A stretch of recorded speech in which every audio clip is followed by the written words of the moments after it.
Bienvenue à un nouvel épisode d'Emirego DevTalks, un podcast conçu par l'équipe d'Emirego pour la communauté de développeurs. On y aborde plusieurs sujets reliés au développement mobile et chaque épisode vous permet d'en apprendre un peu plus sur une expertise ou un enjeu grâce à la participation de différents invités. Pour le prochain épisode, on parle de CI Tooling et réalité avec Joey Bolduc-Gilbert et Thierry Fortier, tous deux développeurs logiciels chez Mirego. Cet épisode est animé par Pierre-Luc Simard, notre vice-président technologie. Bonjour, aujourd'hui je discute avec Thierry et Joey de Continuous Integration et Continuous Delivery, les outils qui s'y rattachent et de comment ça nous affecte comme développeurs. Bonjour Thierry. Salut. Bonjour Joey. Salut. L'équipe de Mirego se fie sur notre infrastructure de CI et CD pour automatiser un grand nombre de tâches. Aujourd'hui, on explore un peu ces réalités-là, puis j'aimerais ça qu'on commence par définir c'est quoi du CI et du CD. Tu peux commencer par Joey. Peux-tu me donner un peu une explication de ça sert à quoi puis c'est quoi le CI/CD?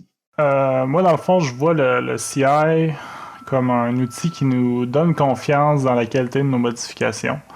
Ça sert un petit peu à assurer l'uniformité des changements, peu importe les développeurs, leur configuration de leur machine, etc.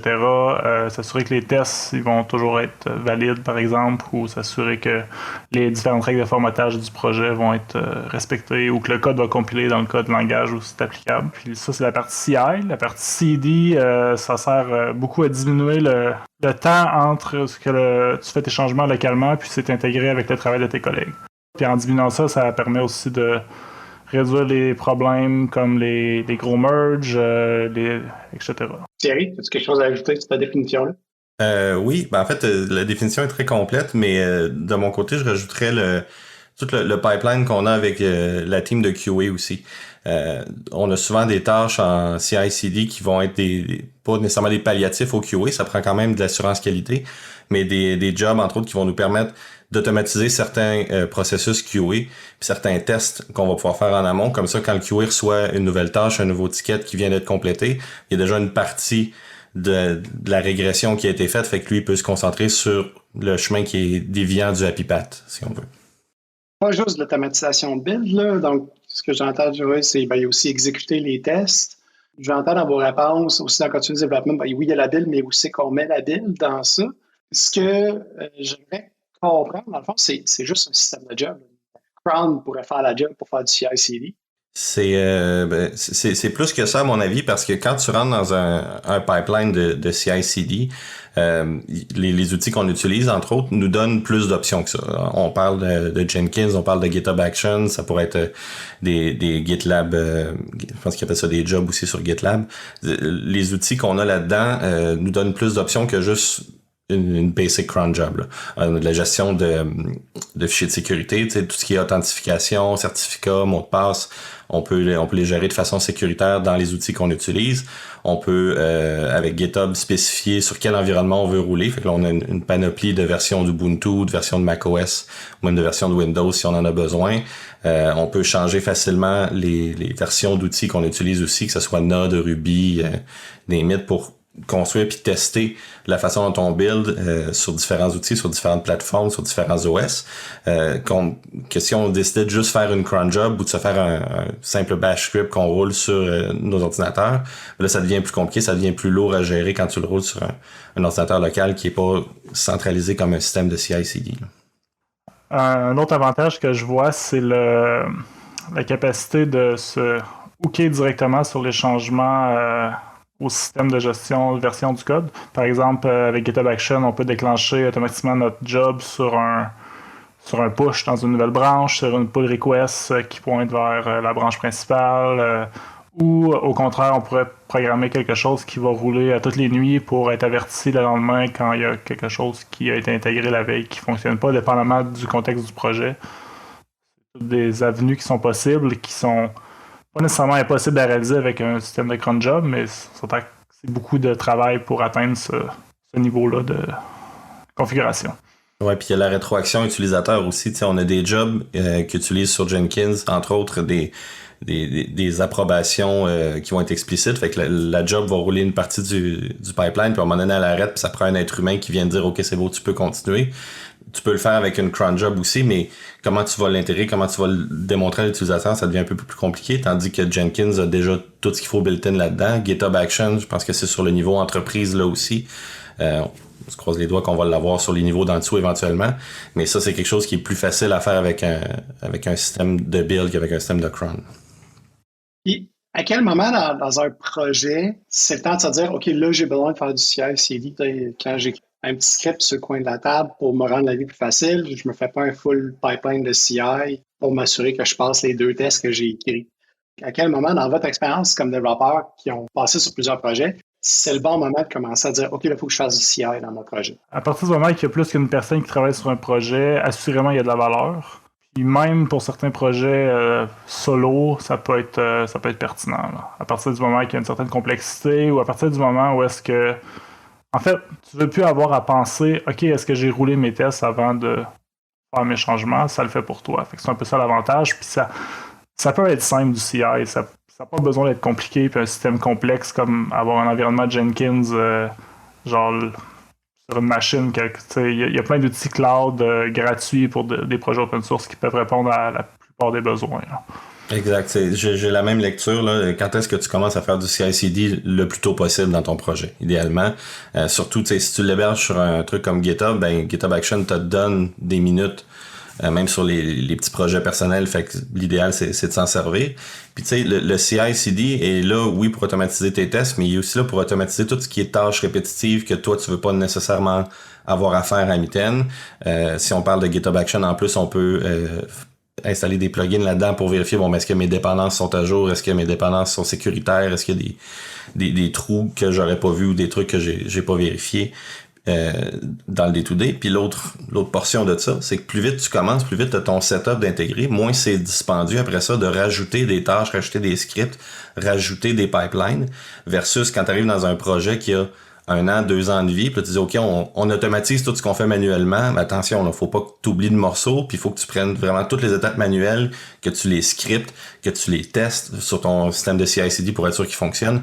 Ça devient beaucoup plus coûteux, alors que quand tu as commencé tôt, ben tu peux ajouter ces tâches-là dans tes stories, dans chacune de tes features, dire, OK, ben on va prendre un petit demi-heure, 45 minutes, on va rentrer ça dans le CI/CD, on va faire ça sur le side, puis ça va être réglé, là. Quand tu commences à faire ça, y a-tu des gotchas ou des choses qu'il faut absolument pas que tu oublies pour être sûr que ton intégration soit un succès? Oui. Il y a moi ce que j'ai tendance à pas oublier, mais à sous-estimer, c'est souvent la gestion des credentials. Là. On réalise pas à quel point tout ce qu'on fait maintenant nécessite des credentials, là, que ça soit d'aller check-outer des ressources sur NPM qui sont dans un repo privé ou de faire des builds avec des fois on utilise des versions de Gradle qui sont personnalisées puis qu'on va chercher sur S3, mais ça te prend ton token S3 pour aller les chercher, tu sais. Quand ta machine est setupée, tout ça se fait naturellement. Quand tu arrives dans ton pipeline de CI/CD, tout ça explose parce que t'as rien de ça. Fait qu'il faut que tu aies une stratégie en place pour gérer tes credentials, puis bien souvent les credentials que tu vas rentrer, à moins financer un peu, ben tu les as rentrés dans ton système, tu peux pas retourner les voir, tu peux pas valider ce que tu as rentré. Fait qu'il faut que tu te mettes une stratégie en place pour dire, OK, ben comment je vais faire pour ramener ces credentials-là pour être capable de les avoir si j'ai besoin de déployer sur un nouveau système de CI/CD sans les avoir dans un endroit qui est compromis. Fait qu'il faut que tu gères cette section-là. Puis c'est toujours la première affaire qui vient m'emmerder un peu, c'est ça. Là. J'oublie souvent ce bout-là. De moins en moins, mais ça reste important, puis c'est tellement naturel d'avoir nos credentials de préloader dans notre machine que c'est sûr que c'est un problème. Je pense que les credentials, c'est effectivement un gros challenge quand tu commences à faire du CI/CD. Je pense que l'autre challenge, c'est la gestion de ton environnement. Quand tu fais une application front-end web, tu fais ta distribution à travers des containers Docker, peut-être que c'est plus facile parce que tu peux faire du Docker in Docker à la limite. Mais quand tu commences à faire des builds mobiles, par exemple, ça me semble être une autre histoire d'arriver dans un environnement où tu as la bonne version de Xcode ou la bonne version des différents tools d'Android. Est-ce que je me trompes, je suis le seul à avoir vécu cette difficulté-là. Ça dépend de l'environnement où tu te trouves, ça dépend à quel point c'est facile de locker sur une version. C'est sûr que si ton environnement, par contre, par exemple, c'est une ferme de Mac Mini, puis les auto-updates sont activés, ben, à un moment donné, tu risques de te faire pogner, effectivement, par une auto-update de Xcode qui vient briser des affaires dans ton pipeline de CI/CD. Puis là, ben, il faut que tu te creuses la tête à savoir comment je fais pour avoir deux versions d'Xcode side by side, puis de choisir la bonne. Quand tu es dans un environnement qui est plus manage, je pense à GitHub Actions, ben là, c'est un peu plus facile de dire, ben, je veux telle version de l'OS avec telle version de Xcode d'installer dessus. Ce bout-là est géré pour toi. Par contre, le coût est pas du tout le même après quand tu viens pour l'intégrer. Fait que, dépendamment de l'outil que tu prends, ça peut être plus ou moins compliqué. C'est sûr que si plus tu fais l'outil toi-même, plus tu vas avoir un gotcha de ce côté-là, effectivement. Puis à un moment donné, il va falloir que tu te poses la question comment je fais pour le gérer. Mais en même temps, il y a des outils qui sont plus faciles que d'autres à versionner. Là. Je pense à Ruby, ben on a Arben qu'on utilise dans le projet où je travaille qui fait en masse la job. On a NVM pour Node. Puis ça va super bien. Mais Xcode, effectivement, on s'est fait avoir une couple de fois de une update Xcode, mes affaires compilent plus, qu'est-ce qui se passe? Puis tu te poses la question, qui c'est qui a fait l'update? Le système. On n'avait pas vraiment de contrôle dessus sur celle-là, on l'avait oublié, il est en auto-update ou whatever la raison. Fait que oui, ça peut devenir un problème, mais c'est le genre de problème que tu vas voir plus tard, quand il va t'arriver. Puis si tu as le malheur de commencer ton projet au mois de septembre, ben probablement que ta prochaine version d'Xcode qui te ramasse et qui te met dans le trouble est juste en juin. Je pense que moi aussi que Xcode, c'est peut-être le component le plus problématique à ce niveau-là. Même par le passé, j'ai déjà fait des builds de la compilation Android sur des images de cœur où est-ce qu'on était capable de contrôler exactement c'était quoi nos différentes dépendances. Là, le problème avec Xcode, c'est que tu es locké sur un environnement Mac, donc c'est un peu plus compliqué. Puis même là-dedans, ça fait quand même une explosion de gestion d'environnement. Tu nommais RBM série, tu nommais NVM. Après ça, ben, du côté JavaScript, tu vas en avoir, tu as plus que NVM habituellement. Fait que tout ça, tu vas spécifier quel numéro de version de chacun de ces environnements-là tu as besoin. Puis, comme développeur, la plupart du temps, ces fichiers-là, je les ignore un petit peu. Tu sais, c'est la version du tool qui est sur mon poste qui s'exécute. Là, ben, oups, je pousse dans master puis mon build brise. Si tu par des hooks qu'on est mieux de pogner ça, est-ce une bonne façon d'éviter ces oublis-là?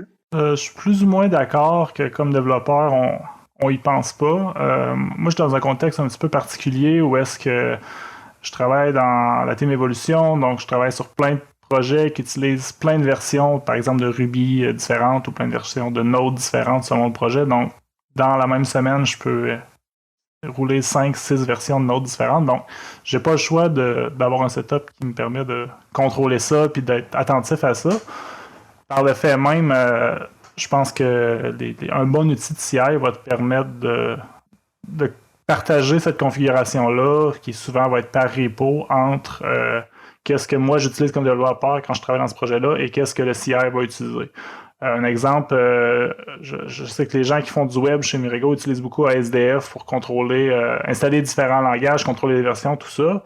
Il existe un plugin GitHub Action qui s'appelle, je pense, ASDF GitHub Action ou quelque chose du genre, qui permet entre autres d'aller lire le même fichier qui contrôle les versions locales pour setuper ton environnement pour toi. Je l'ai jamais essayé, mais c'est certain qu'il y a des avenues comme ça qui permettent de pas ignorer le problème, mais mettons, réduire les chances que ce soit un oubli puis que ça pète violemment quand tu es rendu à merger ton code. Ah, ben, c'est sûr que les développeurs on a tendance à le regarder, mais je trouve ça drôle parce que j'ai le problème inverse de Joey.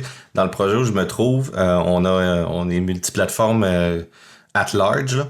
Puis on a plein de développeurs qui pigrassent sur plein de plateformes, puis des fois on a tendance à oublier, ah ben oui, c'est vrai, c'est telle version de Node sur telle branche, telle autre version de Node sur telle autre branche parce qu'on a fait une mise à jour ou des trucs de même.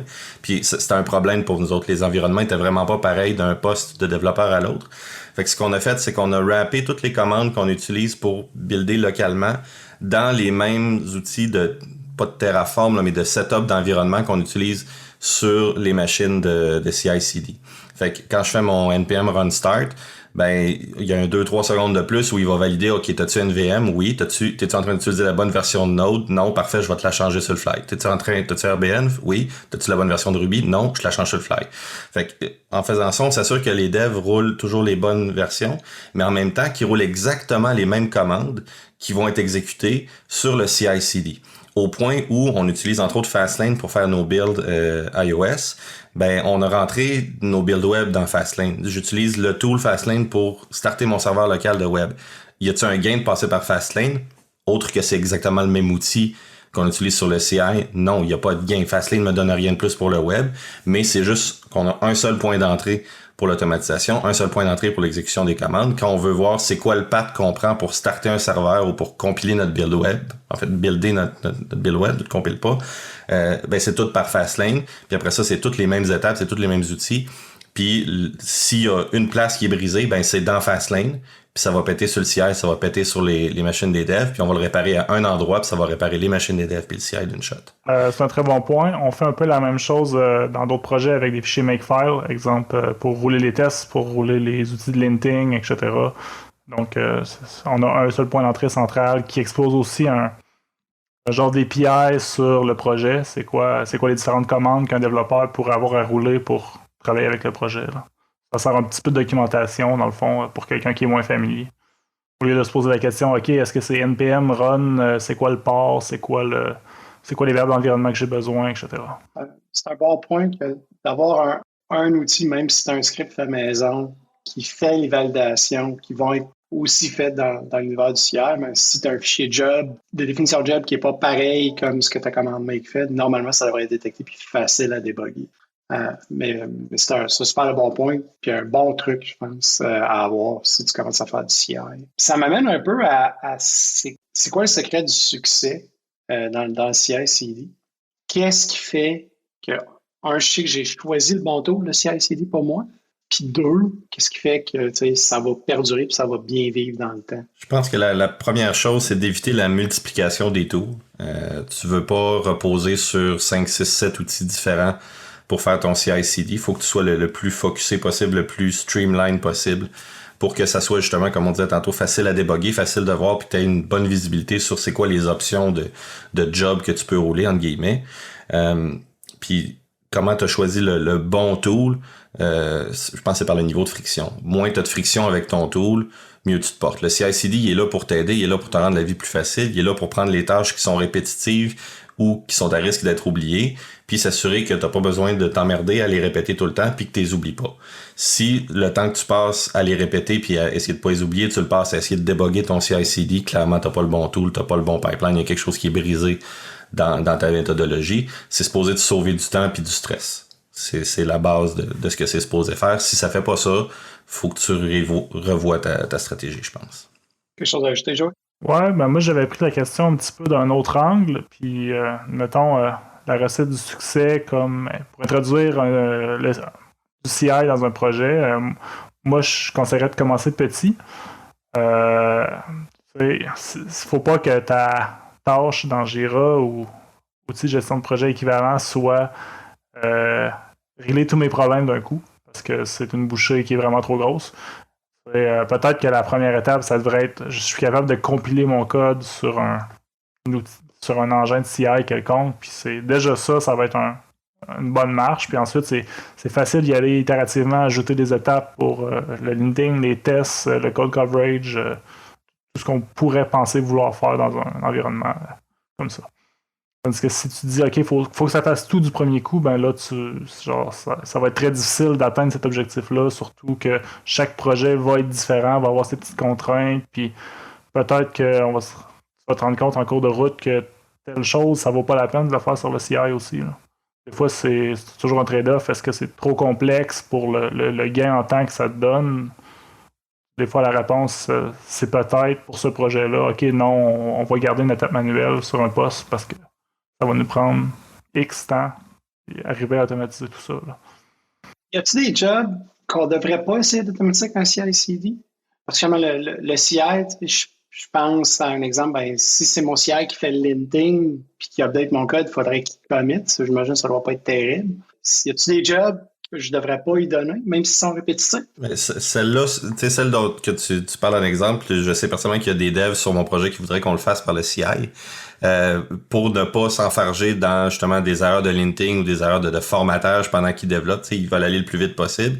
Puis le bon pipeline, ça serait de dire, bon, mais quand j'ouvre ma PR, fais ta job de linting. Si tu veux faire des autofixes, fais des autofixes. Propose un changement à ma PR, puis on va le reviewer, puis on va le merger en même temps. Mais oui, il y a définitivement des affaires que tu veux pas nécessairement mettre dans ton CI/CD pour un paquet de raisons. Des fois, c'est parce que tu veux garder un contrôle manuel dessus. Je sais que dans le projet, notre pipeline de déploiement, il se rend pas jusqu'en production. Il arrête bien avant ça parce qu'il y a des checks humains qui doivent être faits. Il y a trop d'humains qui sont impliqués dans le processus pour dire oui, c'est bon, on envoie ça en production. Fait que de mettre ça dans un pipeline, ça veut juste dire qu'on aura une job qui hang pendant des semaines, littéralement. Fait que ça vaut pas la peine de mettre d'énergie là-dedans. Ce que Joey disait juste avant, c'est super pertinent aussi. T'sais, si ça te prend trop de temps à automatiser ta tâche ou que c'est une tâche que tu roules vraiment pas souvent puis que tu peux faire manuellement, ben ton gain est peut-être pas là non plus. Mais je pense pas qu'il y a de tâches universelles où tu peux dire ça devrait jamais être dans un CI/CD. Je pense que ça va dépendre de chaque projet puis des développeurs qui sont là-dedans aussi. T'sais, ça se peut que tu aies une tâche qui soit un pain point pour une équipe puis qui soit un enjoyment pour une autre équipe. C'est quand le bon moment de triquer les tâches de CI? À quel moment je devrais dire, c'est quand tu pushes dans une branche, c'est-tu à chaque push dans un repo Git, c'est-tu au merge? Quand est-ce que mes jobs de CI devraient runner? J'aurais envie de dire le plus souvent possible, dans la mesure où tes tâches de CI sont pas très longues à s'exécuter. Exemple, sur un push, je pense que rouler les trucs de linting, rouler les tests, c'est pas nécessaire. C'est quelque chose qui se fait bien. Par contre, tu veux pas rouler tes tests d'intégration, tes tests d'acceptance, peut-être pas sur chaque push. Peut-être que tu veux attendre à ce que la pull request soit ouverte pour merger dans une branche. Même chose, tu veux pas nécessairement sauvegarder les artefacts de chaque build à chaque push, c'est parce que tu vas avoir des problèmes de stockage, etc. Par contre, quand tu tags ton code, probablement que tu veux garder les différents résultats qui ont été produits quelque part pour pouvoir soit débugger ou comparer ou peu importe selon le contexte du projet.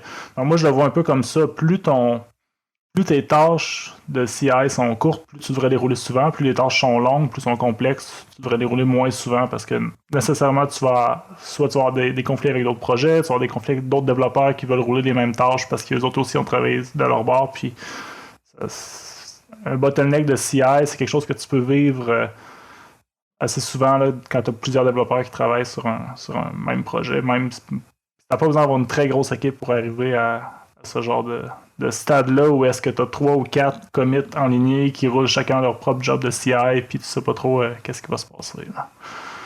Thierry, dis-moi que tu as l'opinion de faire. Un peu, oui, mais je suis pas sûr que tu vas l'aimer pareil. Ma réponse d'instinct, c'est ça dépend. Ça dépend de c'est quoi l'objectif de ta tâche, de ta job. Ça dépend de c'est quoi le contexte de ton projet. Par exemple, dans mon projet, on est quand même pas mal de développeurs. Puis on a un backlog qui finit pas par finir de grossir tout le temps. Les clients ont toujours plein de bonnes idées à rajouter. Fait que, tu sais, faut qu'on les travaille, faut qu'on avance. Fait que, un de nos enjeux, c'est d'aller le plus vite possible.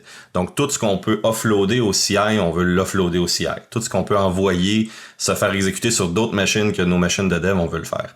Par contre, la résultante de ça, c'est que si on fait ça à chaque fois qu'on push pour tous les jobs, on s'en sortira jamais. On va toujours être en train d'attendre après des queues. Comme je l'ai dit, ça va devenir infernal.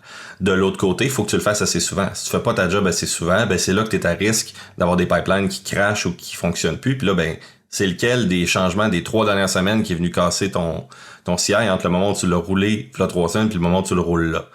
Fait qu'il y a une espèce de jeu de balance à faire de ce côté-là pour savoir quoi rouler quand.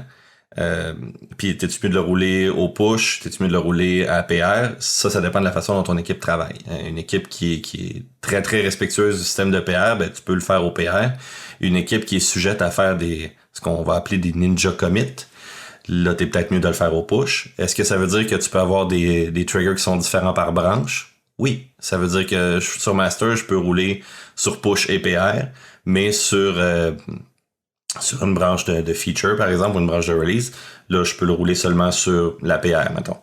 Ou inversement, dire, OK, on va le rouler au push parce que celle-là, on veut pas s'enfarger dans un système de PR. Puis ça va varier par branche, par team. Ça peut même varier par sous-team. Tu sais, nous autres, des fois, on est séparés en ce qu'on appelle des streams, donc des comme soit team de développeurs qui vont aller sur une feature. Ben, ça se peut qu'on ait 3 développeurs qui décident, nous autres, ça serait mieux de travailler de telle façon. Puis d'un autre côté, t'as 3 autres développeurs. Nous autres, on aimerait mieux l'autre méthode.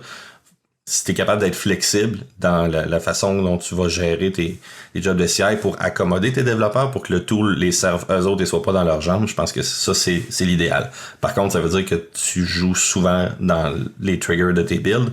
Si t'as pas un système qui te permet ça, tu vas t'emmerder. Puis là, on revient à la question que tu avais tantôt, c'est quoi le bon outil? Ben, dans un cas comme celui-là, c'est l'outil qui te permet le plus facilement d'ajuster tes triggers. On va pivoter un petit peu vers le continuous delivery. L'image d'un monde magique où tu fais une PR sur master, elle est mergée, tu as la job de continuous delivery qui part, qui va amener ça dans l'environnement de staging. Staging est content, continue son travail et l'envoie dans l'environnement de production. C'est rendu en prod, il n'y a aucun développeur qui n'a rien fait, il n'y a pas de bug, le client est content. On fait beaucoup de projets, puis je vais commencer avec toi, Joey, parce que tu es dans l'équipe Évolution, tu vois beaucoup de projets. À quel point on veut que le continuous delivery, ça marche comme ça? Si on a seulement de licorne, ça marche pas vrai? Dans la vraie vie, j'ai travaillé sur un projet qui était comme ça, puis c'était un projet open source, seulement par rapport avec ce que je fais comme travail, si on veut, que ça, ils pouvaient se permettre de merger directement en prod, parce que, entre autres, c'était pas critique, là. Souvent, on veut, comme Thierry disait tantôt, on va avoir des actions humaines pour valider, pour s'assurer que c'est correct. À la limite, c'est un sanity check juste pour s'assurer que, OK, non, je fais pas n'importe quoi. C'est encore plus important dans les changements d'infrastructure. Exemple, tu veux pas qu'il y ait un typo dans ton fichier Terraform puis que ta BD de prod soit détruite parce que tu as fait une erreur. Nécessairement, ça prend un système pour... après ça, on pourrait dire, OK, ouais, ton CI devrait le pogner avant, mais bon, des bugs, ça arrive, des erreurs, ça arrive, donc je pense que avoir une intervention humaine, si ce n'est juste de dire, OK, oui, ça a du sens, c'est un rôle quand même important. Par contre, un bon outil de CD va t'aider à améliorer ce processus-là, à faciliter le travail de cette personne-là qui va dire, OK, go, on peut aller en prod avec ça. Donc, justement, réduire les... En fait, de un, s'assurer que c'est toujours fait de la même manière. Donc, exemple, que mon build QA représente bien ce qui va s'en aller en staging et en prod plus tard. C'est un peu le rôle de l'outil de CD à ce niveau-là aussi, là. Si je comprends bien, le rôle de l'outil de CD, c'est effectivement de s'assurer que le déploiement est toujours fait de la même façon, que n'importe qui a les accès peut déployer. Versus, il y a juste Joey qui peut déployer parce que c'est lui qui a les clés sur son poste. Fait que s'il part en vacances pendant 3 semaines, on ne déploie pas pendant 3 semaines. En fait, en préparant un peu pour l'enregistrement, j'ai réalisé que CD, ça a 2 sens. Tu as le continuous deployment, puis tu as aussi le continuous delivery. Puis ça expose un peu les 2 facettes de cette grande famille-là. Donc, tu peux livrer des choses sans les livrer en production, puis ils vont quand même être intégrés à ton système, puis c'est considéré. Exemple, là, il y a beaucoup de projets qui fonctionnent avec un sprint puis une démo à la fin. Donc, tu livres ton projet dans un environnement de staging, même si au final, il y a quand même une démo, peut-être des itérations avant de passer à l'étape de production, là. Un autre domaine que je connais peut-être moins, mais que tu peux difficilement faire du vrai CD, entre guillemets, et déployer en prod directement, c'est toutes les applications mobiles. Nécessairement avec les étapes d'approbation sur les App Store, Play Store, nécessairement, tu ne pushes pas directement en prod, tu as toujours une intervention humaine à un certain niveau, si ce n'est pour peser sur le bouton qui dit « OK, go, mon app est prêt à être reviewé, je veux que ça soit déployé éventuellement. » Oui, ton point particulièrement sur les applications mobiles est excellent, là. Ça se ferait de l'automatiser jusqu'à l'approbation, mais tu veux-tu vraiment faire ça dans l'autre paire de manches? Toi, as-tu vraiment envie de risquer d'envoyer une application qui est pas top-notch en approbation puis de te pogner dans ce pipeline-là? Pas certain. Puis ça dépend aussi de comment tu vois ton processus de QA puis ta CI jusqu'à un certain point, là. Si on décide qu'on build une canary à chaque fois qu'on fait un merge sur une branche main, mettons, ça veut dire qu'il faut que ta CI soit super solide puis que tu introduises pas de bug parce que ta nouvelle canary, si elle crash on boot, t'es faite. t'as un problème fondamental. Là. Fait que ça a des avantages, ça a des inconvénients. Nous autres, ce qu'on fait dans le projet, c'est qu'on fait des canaries à tous les matins. Fait que, très de bonne heure, on va builder ça. Les QA arrivent, ils ont une nouvelle canarie. Fait qu'ils savent si on a brisé de quoi d'important des journées d'avant. Mais normalement, tu sais, on réussit entre le moment où on fait la canarie puis le moment où on a mergé à faire une passe, à refaire un bout de test, à s'assurer que le merge n'a rien cassé qui était super évident. Fait on gagne ce gap-là un peu. Là. Ah ben, c'est intéressant la différence entre justement le continuous delivery au sens où je le livre à mon assurance qualité, je le livre à mon PO qui fait les démos et je l'amène en production. Là. Je pense que la partie build de ça qui est souvent aussi confondue un peu avec le CI. Quand j'ai humblement commencé en informatique, du CI, on n'en faisait pas vraiment parce que juste avoir un ordinateur, c'était le fun. Quand on a commencé à en faire, c'était littéralement un outil de build. Je me souviens qu'on avait un outil qui buildait chacun des petits projets qu'on avait. Là, ça vient avec beaucoup plus de tâches que ça. Puis ben, ton CI peut effectivement livrer une build mobile ou déployer une version du site web dans un environnement de QA. Mais vient après ça le delivery là, tu as une expectation que c'est quelque chose qu'on sait dans quel état c'est. Puis là, il y a des étapes de validation qui sont faites avant de dire je suis prêt à aller au grand public. Il y a comme une ligne entre les deux de ce que j'entends de ce que vous dites. Oui, je pense que c'est un bon résumé. L'autre chose, du CI/CD, on en a un peu parlé au début. Il y a tout le jeu des secrets, des comptes, des setups d'environnement. Comment est-ce qu'on gère la sécurité quand tu as un serveur de build qui, s'il fait du CD jusqu'en prod, théoriquement, les clés du Kingdom, il peut, s'il est compromis, tu as pas mal accès à tout. Hein? Comment est-ce qu'on se soucie de la sécurité dans ce monde-là? Je pense que le critère de sécurité, c'est un des critères de base là, pour un choix d'un outil de CI/CD, parce que nécessairement, comme tu viens d'exprimer, probablement que ça va faire un déploiement en prod un jour, donc que ça va avoir des clés capables d'écrire dans les environnements de production. Donc nécessairement, il faut que la sécurité, ce soit un concern important là, lors de ce choix-là. Heureusement, il y a plusieurs options reconnues, ça, puis tu peux pas dire, OK, GitHub Action, c'est fait par Microsoft, donc c'est automatiquement secure, mais clairement que eux, ils ont des concerns de sécurité à cœur, puis c'est probablement mieux qu'un setup maison fait sur un serveur local, là, sur une machine qui traîne dans un garde-robe. Fait que il y a toujours les entre-deux selon c'est quoi l'enjeu du projet, puis tout ça. Mais ensuite, les clés, pour les clés en soi, je pense que ce qui est important, c'est avoir une façon de s'assurer qu'ils ne soient pas printés dans les logs, exemple. La plupart des bons systèmes offrent ça, qu'on ne puisse pas les consulter. Je pense que Thierry l'avait mentionné tantôt. Idéalement, des clés uniques aussi, pas des clés qui sont réutilisées par un autre développeur pour faire un déploiement ou des changements locaux parce qu'il n'y a pas les accès. C'est en fait, je pense que dans un monde idéal, je prends un exemple, mettons, de clés Amazon. Tu devrais avoir les mêmes droits que les développeurs parce que sinon les développeurs vont aller chercher les clés de CI pour faire leurs modifications alors qu'ils pourraient les faire eux-mêmes parce que nécessairement ils vont faire un commit. Sauf qu'il ne faudrait pas que ce soit les mêmes clés donc pour qu'on puisse justement les rotater de façon individuelle, que si un développeur s'en va, il n'a jamais eu accès aux clés existantes sur le CI parce que on va se le dire, on prend rarement le temps de faire la rotation des clés, encore moins des clés robots. Fait que c'est un peu. Il y a beaucoup d'enjeux à ce niveau-là, en fait. Là. Non, c'est pas une situation facile, effectivement. Puis, je pense que le premier enjeu, tu sais, Joël l'a bien identifié, c'est de pouvoir les révoquer. Tu vas être capable d'annuler une clé qui est en train de faire de quoi. Fait que nécessairement, il faut pas que toute ton équipe de dev soit assis sur cette clé-là puis en train d'utiliser sur leur machine. Mais il faut aussi que tu tires avantage du système qu'offrent les gens qui délivrent la clé. Tu sais, je pense au App Store, par exemple. La clé que moi j'ai sur mon poste est limitée, puis la clé qu'on utilise pour faire les push est limitée aussi. Par exemple, elle peut pas demander une approbation d'application. On a besoin de quelqu'un qui se rend jusque-là.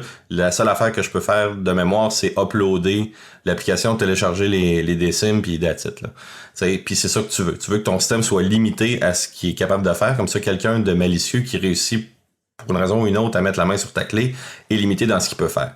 Dans notre cas, tu as quelqu'un qui réussit à mettre la main là-dessus, OK, peut-être qu'il va réussir à envoyer une build s'il réussit en même temps à chaparder les certificats, puis à signer là, puis à shooter ça là-dessus, mais elle est même pas rendue en approbation. Fait il y a moyen de l'intercepter avant que ça commence à faire du dommage. Puis on a ça souvent, tu sais, l'App Store l'offre, mais Amazon aussi l'offre quand tu configures une clé sur AWS. C'est important de pas dire all permission. Faut que tu sois conscient de ce que chacune des permissions fait, puis que tu maîtrises ce que la clé peut faire. Puis après ça, si ta clé donne accès à un environnement comme un bucket, ben faut que tu t'assures que ton bucket est configuré de la bonne manière aussi. Si quelqu'un a trouvé la clé, est-ce qu'il peut rentrer sur ton bucket puis tout flusher parce que t'as pas de règle de rétention, t'as pas de règle de backup, puis là t'es fait à l'os, tu viens de perdre tous tes artefacts. Fait que c'est un processus qui commence avec les clés, mais qui doit se poursuivre tout le long du système. Puis il faut que tu sois conscient que même si tu mets ta clé sur GitHub, même si tu la mets dans Jenkins, par défaut, ta clé est plus dans tes mains, plus en ta possession, donc elle est pas sécuritaire, elle est à risque. Fait qu'il faut que tu essaies de te padder le plus possible partout ailleurs. Puis c'est l'ensemble de ce padding-là qui fait que tu as un environnement qui est plus sécuritaire, qui est moins à risque que de juste dire, j'ai mis ma clé, puis elle est pas outputée d'un log, puis je peux pas aller la lire, fait que personne ne peut. La réalité, c'est qu'il y a moyen de finailler. Là. Je suis capable d'aller chercher la valeur d'une clé dans Jenkins. On devrait pas, mais on est capable de le faire. Fait que c'est probablement possible de le faire sur GitHub Actions aussi. Ouais, c'est sûr que si mon script de build peut avoir accès à la clé parce qu'il en a besoin, nécessairement, j'ai écrit du code qui a accès à la clé. Si je peux compromettre ce code-là, je peux avoir accès à la clé. Comme développeur, il y a toujours moyen de passer à côté. Fait que, le point que tu faisais, Joey, est excellent sur le sens de si ton CI/CD peut faire des affaires que ton développeur ne peut pas faire, à un moment donné, il va y avoir un incitatif à aller chercher ces clés-là pour pouvoir faire whatever, ou déboguer ce que le CI/CD est en train d'essayer de faire. Et inversement, ce que je comprends, c'est que la sécurité passe beaucoup par justement choisir toutes ces clés-là qu'on va confier à notre système, dans lequel il faut valider qu'on a confiance. Il faut qu'ils soient scopés sur ce qu'on veut que les tâches font. Fait que c'est très possible qu'au fur et à mesure que je développe et que mes tâches de CI ou de CD changent, que mes clés et les permissions sur ces clés-là changent. Plutôt que d'aller, je vais faire une clé qui est bonne pour l'avenir. Je vais lui donner all rights sur AWS. Fait que peu importe ce qu'on va décider de faire dans le compte est automatisé, ça va tout le temps marcher. Il faut vivre un peu avec le downside de j'ai rajouté une nouvelle tâche, maintenant je crée un bucket S3 avec ma job Terraform.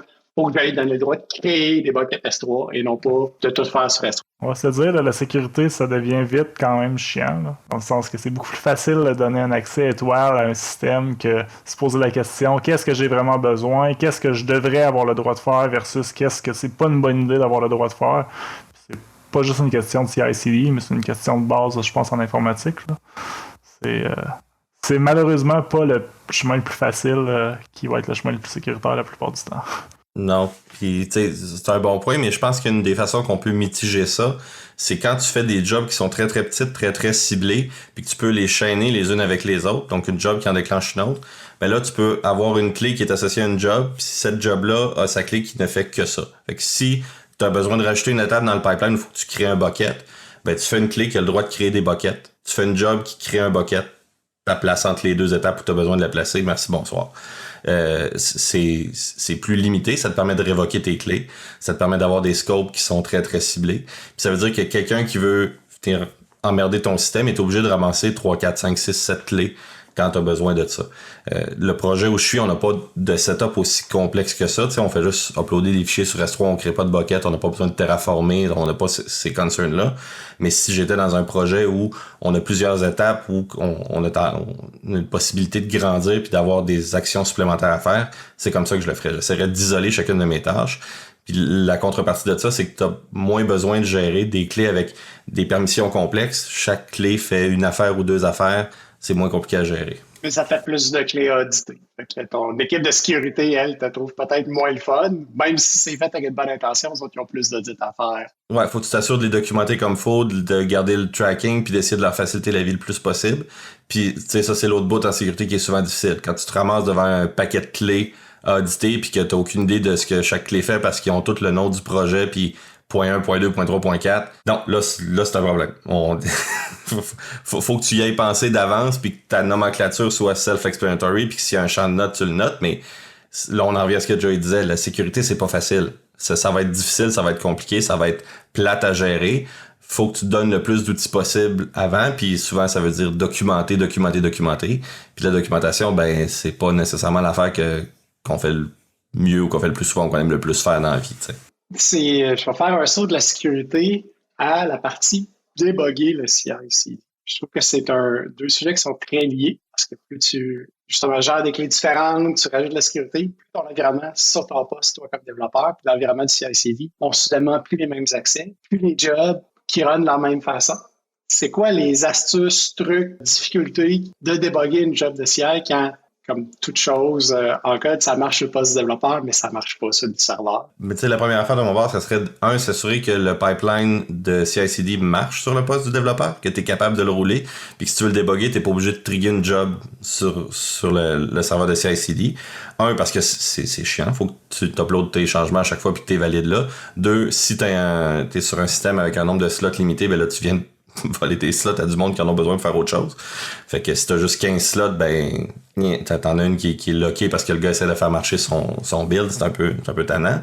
Fait que tu veux que ça fonctionne sur le poste du développeur. Après ça, ben tu vas avoir des accès qui sont similaires, fait que ça te prend des clés qui sont similaires. Puis là, on retourne sur l'idée de tantôt d'avoir des clés séparées, c'est cute, mais ça veut dire que si tu veux que chaque clé soit révocable et que soit séparée, ben t'as besoin d'un kit pour le CI/CD, t'as besoin d'un kit pour tes développeurs. That's gonna be fun quand t'en as 5, 6, 15.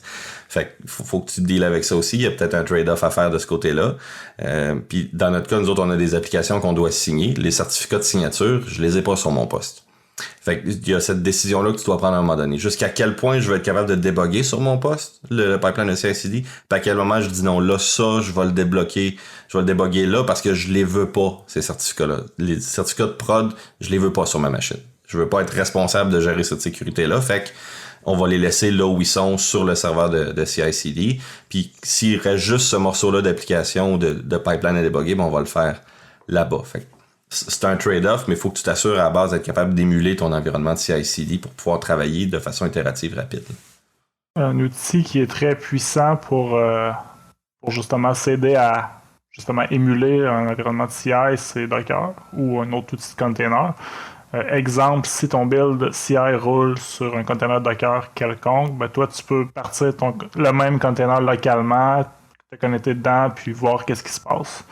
Généralement, ça va fonctionner pareil que ton Docker roule sur le cloud ou sur ta machine locale. Il y a des stacks techno où c'est plus difficile de faire ce genre d'opération-là. Moi, j'ai déjà travaillé aussi par le passé avec des CI sur lesquels tu pouvais te connecter à un SSH sur une machine avec un build qui avait failé. Tu avais comme un 15 minutes où est-ce que ta machine restait disponible, où tu pouvais relancer un build en fait.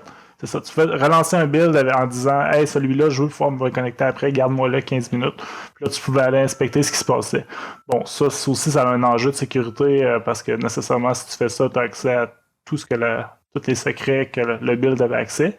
Mais c'est quand même pratique si tu n'es pas capable de réconcilier qu'est-ce que tu vois dans le logging du système versus qu'est-ce que tu penses qu'il devrait se passer. Puis bon, le logging aussi, c'est une autre option. Là. Plus tu as de logging dans tes différentes étapes de build, puis de CI, de test, ben plus ça va t'aider à identifier qu'est-ce qui s'est passé, idéalement à différents niveaux pour que tu puisses activer, exemple, là, le mode trace sur un build qui ne fonctionne pas puis sur lequel tu travailles.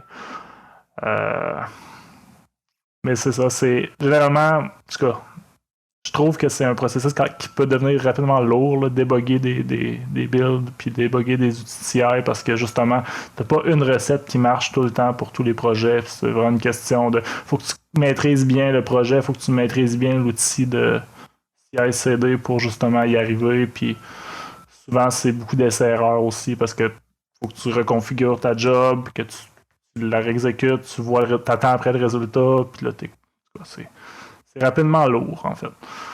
Le moins possible, on débug une job de CI, mieux c'est. Plus qu'on regarde la face de notre poste, mieux c'est. Personnellement, mon expérience aussi, c'est des logs, ça coûte pas cher, mais en plus que moins. Oui, ça ralentit ton build, mais jamais autant que ça va ralentir. Essayer de trouver quelle commande a failé dans une liste de 10 commandes. Jadis naguère, quand on a commencé à faire du CI chez Mirego, c'est moi qui ai écrit le scriptage qui faisait ça, puis je ne mettais pas d'écho avant chacune de mes commandes. Au NPL, je pouvais débugger la mauvaise commande pendant des heures avant de me rendre compte que non, celle-là, elle a fonctionné, c'est l'autre en dessous le problème. Fait que plus de logs que moins, mon expérience, ça vaut la peine. Runner toutes les commandes avec Verbose, c'est pas grave. C'est long à lire, mais ça fait que tu fais moins d'intervention. Parlant de logging aussi, j'ajouterais peut-être une parenthèse, là. Souvent, il va y avoir On consulte jamais les logs de nos builds quand ils sont verts. Là.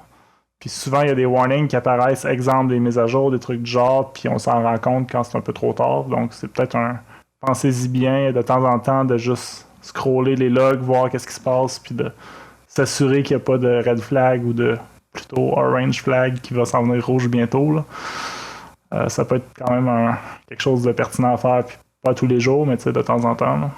Personnellement, je suis un gros fan de Treat All Warning as Error pour forcer très tôt à l'équipe à gérer les warnings.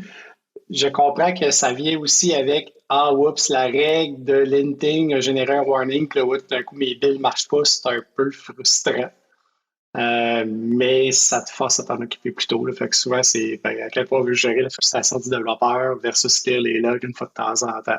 Je pense que ce genre de choses-là va dépendre à quel point tes développeurs ont buy-in tes règles de LinkedIn ou tes règles de code style ou ces choses-là. Si tu as une équipe qui est toute sur la même longueur d'onde de oui, on veut que ce tool-là fasse sa job avec les règles les plus strictes possibles, ça va quand même relativement bien. Si tu n'as pas ce buy-in-là, ça va être plus difficile un peu. Ma dernière question pour vous deux, messieurs. Je commençais par Thierry. As-tu des recommandations? Donc, parle aux développeurs qui n'en font pas ou qui n'ont pas encore le temps de regarder CI/CD, leur projet est brand new. As-tu des recommandations à faire aux gens qui nous écoutent? Premièrement, faites-en. Première recommandation. Puis tu sais, c'est au-delà de juste... faites-en pour en faire, faites-en pour apprendre. C'est la meilleure manière d'apprendre. T'sais. Il y a plein d'articles, là, tu tapes CI/CD, tu vas en trouver des centaines sur Google, là, puis des podcasts, il y a des cours sur Udemy, il y a des cours sur Coursera. C'est un sujet qui est vraiment répandu, mais la meilleure façon de le faire, la meilleure façon de l'apprendre, c'est de le faire en fait. C'est de l'essayer. Puis c'est de développer une habitude pour trouver les opportunités. À chaque fois que tu répètes une commande dans le terminal, à chaque fois que tu répètes un processus, à chaque fois que tu te retrouves à refaire les mêmes actions dans le même ordre, tu as une opportunité de faire du CI/CD, tu as une opportunité de t'alléger ta journée. Puis, si ça implique d'apprendre à faire un peu de bash sur le site, puis d'essayer de comprendre comment les ifs fonctionnent, ben, so be it, tu sais. Puis ça peut être des scripts très, très de base, puis après ça, tu les augmenteras. Tu mettras de la couleur plus tard, tu mettras des petits prompts, t'es gros pro dans un seul script, tu iras chercher un outil comme Fastlane, par exemple. Mais de commencer petit, de commencer tôt, puis de garder l'œil ouvert pour les opportunités. Puis après ça, ben naturellement, tu vas tomber sur des problèmes plus complexes. Tu vas arriver avec une idée de pipeline, dire « Hey, là, j'aimerais ça qu'il me pose telle question. J'aimerais ça, avant de starter le build, pouvoir inputter ça. » T'es à un Stack Overflow de trouver ta réponse. Là. Une question pour toi, Joey? Ouais, ben moi aussi, j'avais commencé petit en tête, donc +1 pour ça. Sinon, j'ajouterais aussi choisir le CI en fonction de la documentation des exemples.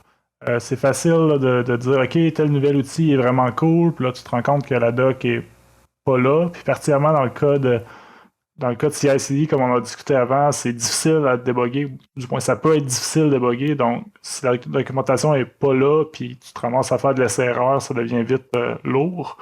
Par le passé, souvent, j'ai changé d'outil à cause que justement la doc n'était soit pas à jour ou soit pas assez complète. Puis sinon, dernier point, je pense que chaque projet est unique. Faut pas être religieux du CI et du CD, là, dans le sens que faire les bons choix, appropriés au projet, mais pas nécessairement suivre la recette qui est préconisée dans les livres ou dans les cours, puis être un peu pragmatique, puis aller avancer. Puis, je pense qu'au final, c'est un outil qui nous aide. Faut pas que ça soit une embûche là, dans la capacité à faire avancer le projet de l'avant. Je pense qu'il y a de la capacité à trouver la réponse rapidement sur comment faire un build, insérer la stack que j'utilise, s'il y a un template qui existe déjà, s'il y a déjà un bout de documentation sur comment faire ça. C'est un bon indicateur que cet outil-là a au minimum le basic puis une référence que je peux modifier puis partir. Exact. Puis les projets open source aussi, c'est une bonne ressource là, de voir, exemple, là, moi, j'ai une application Rails que je veux faire un CI/CD, ben aller voir une application Rails open source, qu'est-ce qu'ils utilisent eux comme outil de CI/CD. Souvent, les projets open source, nécessairement, tu as plein de gens qui collaborent, donc il y a beaucoup d'efforts qui est mis pour s'assurer d'avoir un standard assez élevé en termes d'intégration, s'assurer de ne pas introduire de bugs, etc. Donc, c'est souvent des bonnes références pour apprendre. Puis en plus, ben, c'est open source, donc tout est disponible. Pour les outils de CI dont la configuration est directement dans les repos. Là. C'est pas toujours le vrai, mais c'est quand même vrai pour la plupart des outils. Là. Maintenant, c'est vrai pour pas mal tout. Là. Je me souviens de l'époque des checkbox dans une interface web, puis ça rendait des choses difficiles à reproduire. Bien, je vous remercie beaucoup, messieurs. Sur ce, je vous souhaite une excellente journée. Merci à toi. Merci. Merci d'avoir été là pour cet épisode de Mirego DevTalks. Vous pouvez en apprendre plus sur Mirego, notre expertise, nos projets et nos postes disponibles en visitant notre site au mirego.com. Pour poursuivre la conversation sur Twitter, rien de plus facile avec le hashtag MiregoDevTalks. Vous pourrez continuer à nous suivre et partager les épisodes de ce podcast sur votre plateforme favorite. Au plaisir de vous retrouver au rendez-vous pour notre prochain épisode.